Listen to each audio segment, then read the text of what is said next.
may be an eventual plant opportunity in the future, Maggie, is the gas station is just to the corner. The Clark station, just up the street there, was the scene where Bill goes in to use the phone. He gets whacked with the snow shovel. That's good there. Great pains to never see the train station. That was one thing that we never ever wanted to see, because we didn't want him to be able to have that opportunity of getting on a train and getting the hell out of town. So,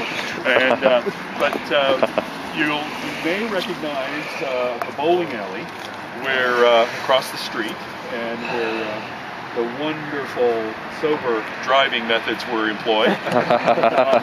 And basically it goes from there, and this is the point where we drive onto the tracks. And that's all we did here in town, was just that very brief cut into the getting on the tracks. All of the other work of being on the rails was done in the Union Rail Museum, which is about 15 miles away, the Illinois Rail Museum. And they have a section of track and a train, and so all of that was in a stage-controlled environment. The Metro trains were not ever in danger, so that was the quick cut here. Just up the street, where the flag is flying, is the Moose Lodge. And that is where the bachelor dinner dance took place. And if you want to stick your head in there, drinks are fairly reasonable on a Super Bowl day probably. And the ballroom in that room is as we found it. We didn't do much in there. It was pretty well a perfect little set. And so that's where we shot that. And that was a very nice little scene, actually. Small bit of business on the day. The band, evidently there were a couple guys not healthy in the band, and some of the crew actually stepped up. The guy who plays the drums especially was actually a grip on the film. So some of the crew filled in to fill that out for the actual shoot. So that's a guy named Rio McNichols played the drums that day, not the scheduled drummer. So small bits of trivia. How about the piano? Did Bill play the piano? Or? No. No, and nor did he bowl that well. Yeah. So I guess ice sculpting is out of the question too to ask, right? Sorry? Ice sculpting is out of the question too to ask. I would say so. Okay. Yeah. I don't think he was ever quite that good at it. Yeah, it was a lot of fun. I mean, a lot of the elements that we were doing were just, and there were so many conversations about how good he was going to get, and there were through processes of the script, there was a lot more information. The bowling sequences are much more in depth.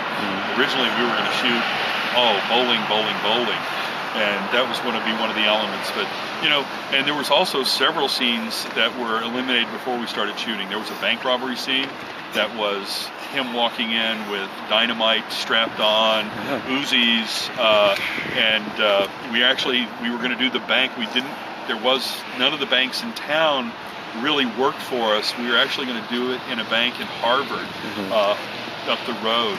And that was a fun ask to walk in and say, "Hi, can we do this bank robbery? Bill Murray's going to come in and look like he's going to blow the place up." But before we actually shot it, the scene got deleted. So there were a lot of those things that the script was much darker originally than the final thing you saw. I mean, they realized they just needed to kind of make a comedy. They had Bill Murray, we should keep it funny. So they did. They did a pretty good job of it. So. Any more questiones? How was it working with Bill Murray? Well, Bill's, a very interesting man. I mean, he's a very, very funny man. And so there's some days where he was very funny and other days where he was not as funny. But there were a lot of comedians on the set. It was a lot of very funny guys all around. I mean, if you can imagine, Harold is, an actor, writer, director. Chris Elliott is a very funny man. Brian Doyle Murray, who's Bill's older brother, was here every day, and to have that kind of group of people with us all the time, there was a lot of silly stuff going on. So it was not a bad thing. We had a good time while we were here. One of the things that was kind of fun that we got to do, the principal of the junior high school let us in every weekend so we could play basketball, and we had some ferocious basketball games every Sunday afternoon. We really had a good time here. Thank you for reminding me. The crew hangout, the official crew hangout, is now called Liquid Blues. Used to be called Uncle Dan's.